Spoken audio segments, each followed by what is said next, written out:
Iran का फजाई दिफाई निजाम, फजाइया, बहरी और क़यादत सब खत्म हो चुके। अमरीकी सदर डोनाल्ड ट्रंप कहते हैं ईरान मुज़ाकरात करना चाहता है लेकिन अब बहुत देर हो चुकी। ईरानी सदर मसूद पेज़ेश्कियान कहते हैं ईरान रुका नहीं, हुकूमती निजाम मफलूज होने का तासुर गलत है। बढ़ती हुई जंग के बावजूद तमाम सरकारी इदारे फाल हैं।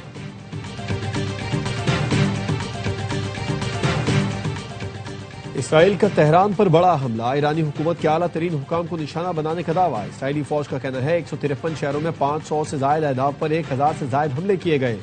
पासदाराने इनकलाब के बुनियादी ढांचे और कमांड मराकज को निशाना बनाया गया। इसराइली फौज का ईरान के सरकारी रेडियो और ईरानी ब्रॉडकास्टिंग हेडक्वार्टर्स तबाह करने का दावा। 13 फौजियों समेत मजीद 96 अफराद शहीद हो गए।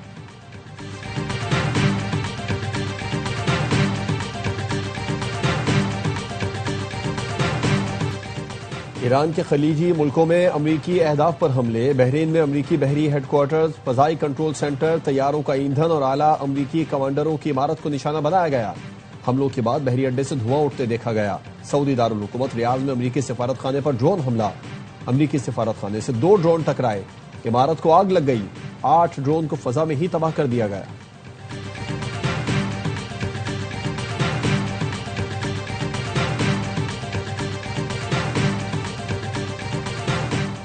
मुत्तहिदा अरब अमारात का कशीदगी में कमी का मुतालबा, बातचीत से मसला हल करने पर जोर। तर्जुमान वजारत दिफा ने आला हुकाम के साथ प्रेस ब्रीफिंग में बताया ईरान की जानिब से मुत्तहिदा अरब अमारात पर 186 मिसाइल दागे गए। डिफेंस सिस्टम ने 172 मिसाइल नाकारा बनाए, 13 समंदर में गिरे। 812 ईरानी ड्रोन में से 755 तबाह किए।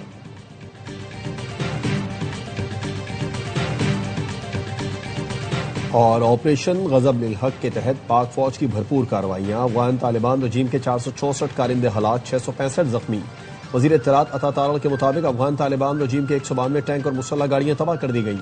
अफगानिस्तान में 56 मकामात पर फजाई कार्रवाइयों में अहदाफ को निशाना बनाया गया। हमने ईरान से कहा पाकिस्तान का सऊदी अरब से दिफाई मुआहिदा है, उन पर हमले न करें। ईरान ने जमानत मांगी कि सऊदी सरजमीन ईरान के खिलाफ इस्तेमाल नहीं होगी। हमारी दरखास्त पर सऊदी अरब ने ईरान को जमानत दी। नायब वज़ीर आज़म इसहाक डार की मीडिया ब्रीफिंग, सेनेट में इजहार ख्याल करते हुए कहा पाकिस्तान दिलो जान से ईरान के साथ है। मुल्क के अंदर इस मामले को गलत रंग देना ठीक नहीं। फरीकैन को मुज़ाकरात की मेज पर लाने की कोशिश कर रहे हैं।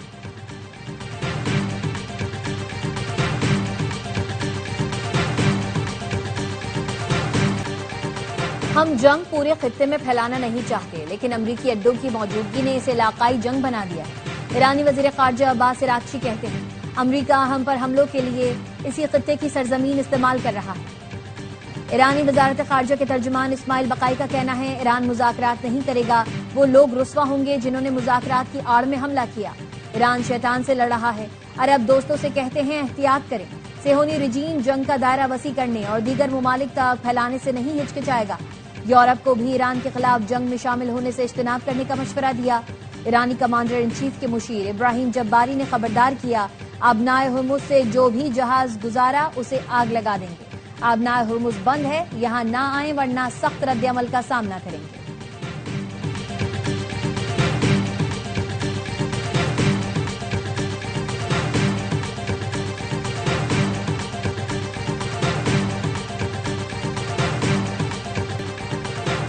अमरीका के पास हथियारों का बड़ा जखीरा है, हमेशा जंग लड़ सकता है।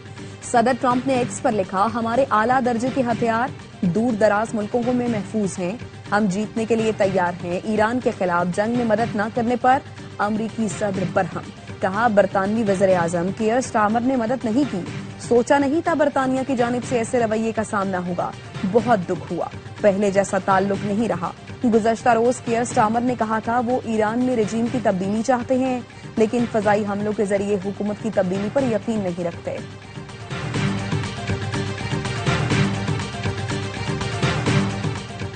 चीन ने इसराइल ईरान जंग फौरी रोकने का मुतालबा कर दिया। तर्जुमान चीनी वजारत ख़ारजा का कहना है ईरान के खिलाफ फौजी ऑपरेशन फौरी तौर पर बंद किया जाए। ताकत का अंधाधुंध इस्तेमाल कबूल नहीं किया जा सकता। रूसी सिक्योरिटी काउंसिल के नायब चेयरमैन दिमित्री मेदवेदेव का कहना है अमरीकी सदर ने ईरान पर हमला करके संगीन गलती की। ईरान में रजीम चेंज की कोशिश जारी रखी गई तो तीसरी आलमी जंग यकीनी है। कोई भी बात नुक्ता आगाज बन सकती है। ट्रंप के फैसले से तमाम अमरीकियों को खतरे में डाल दिया।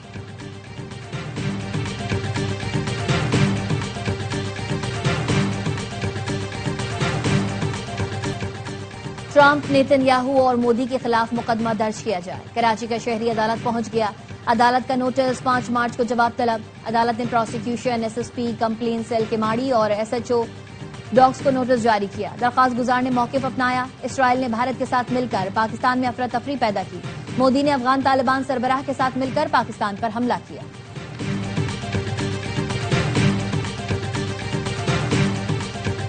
सोना और चांदी की कीमतों में बड़ी कमी। पाकिस्तान में फी तोला सोना 13,900 रुपए कम होकर 5,49,962 रुपए का हो गया।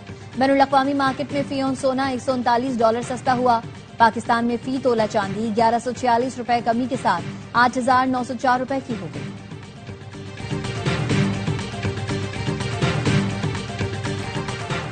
हुकूमत और ऑपोजिशन में दूसरा अहम राबता। मुशीर वज़ीर आज़म की ऑपोजिशन लीडर महमूद अचकज़ई से उनके चैम्बर में मुलाकात।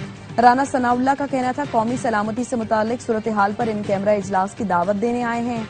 वज़ीर कानून आज़म नज़ीर तारड़ का कौमी असम्बली में इजहार ख्याल। कहा वज़ीर आज़म ने आपस में मुशावरत का फैसला किया है। कल 11:30 बजे इन कैमरा इजलास होगा। कौमी असम्बली में एजेंडे की कार्रवाई मुअत्तल करके खित्ते की सूरत हाल पर बहस की जा रही है।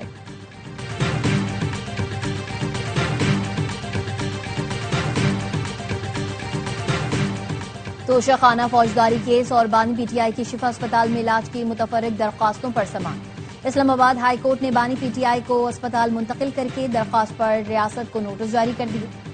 समाअत 10 मार्च तक मुलतवी कर दी। तोशाखाना फौजदारी केस भी 10 मार्च को समाअत के लिए मुकर्रर करने की हिदायत।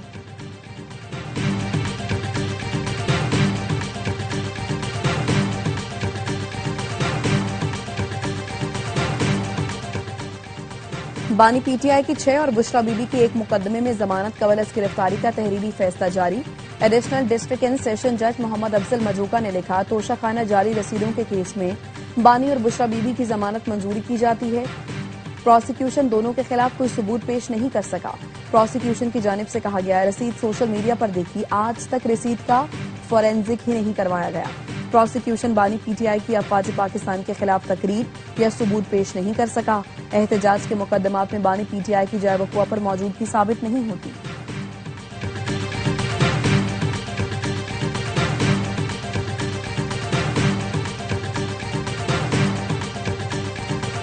वजीर खजाना मोहम्मद औरंगजेब कहते हैं IMF का वफ्द इस्तांबुल पहुंच गया है।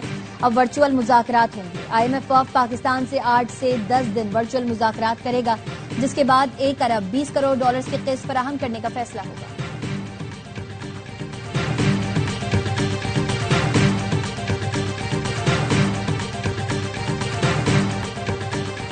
बैनुल अक़वामी मंडी में खाम तेल की कीमतों में आज भी इजाफा। रॉयटर्स के मुताबिक लंदन ब्रेंट खाम तेल की कीमत में 1.4% इजाफा हुआ, जिसके बाद फी बैरल कीमत $78.83 हो गई।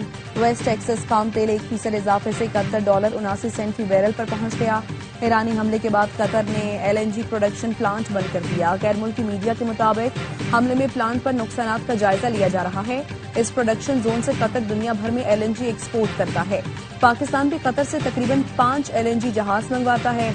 आबनाए हुर्मस बंद होने से पाकिस्तान में गैस की बड़ी कमी पैदा हो सकती है।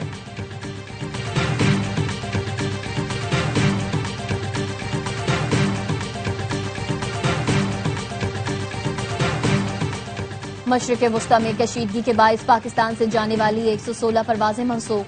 कराची, लाहौर, इस्लामाबाद, पेशावर, मुल्तान, फैसलाबाद, कोयटा से दुबई, अबूधाबी, शारजाह, रास अल खैमा, कतर, कुवैत, बहरीन के लिए परवाजें मनसूख की गई। ज़राए का कहना है 4 दिन के दौरान 416 से ज्यादा परवाजें मनसूख हो चुकी हैं। परवाजों को मशरिक़ वुस्ता के मुतादिद ममालिक की फ़ज़ाई हदूद बंद होने के बाइस मनसूख किया गया।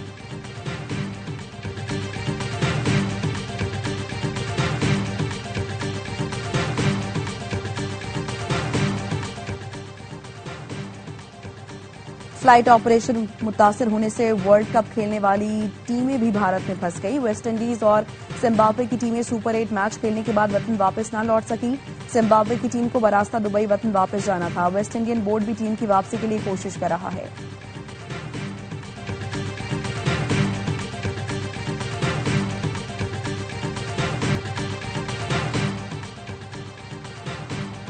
खित्ते के करोड़ों लोग गैर यकीनी सूरत हाल का सामना कर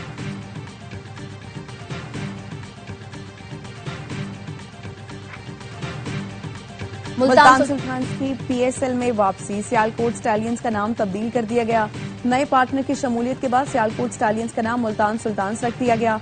सीईओ पीएसएल सलमान नसीर। और 2026 का पहला मुकम्मल चांद ग्रहण, महकमा मौसमियात का कहना है पाकिस्तान में चांद ग्रहण जुज़वी तौर पर देखा जा सकता है। चांद ग्रहण अपने उरूज पर शाम 4:34 पर पहुंचेगा। इख्तिताम रात 7:30 पर होगा। ऑस्ट्रेलिया और अमेरिका में मुकम्मल चांद ग्रहण वाज़े देखा जा सकेगा।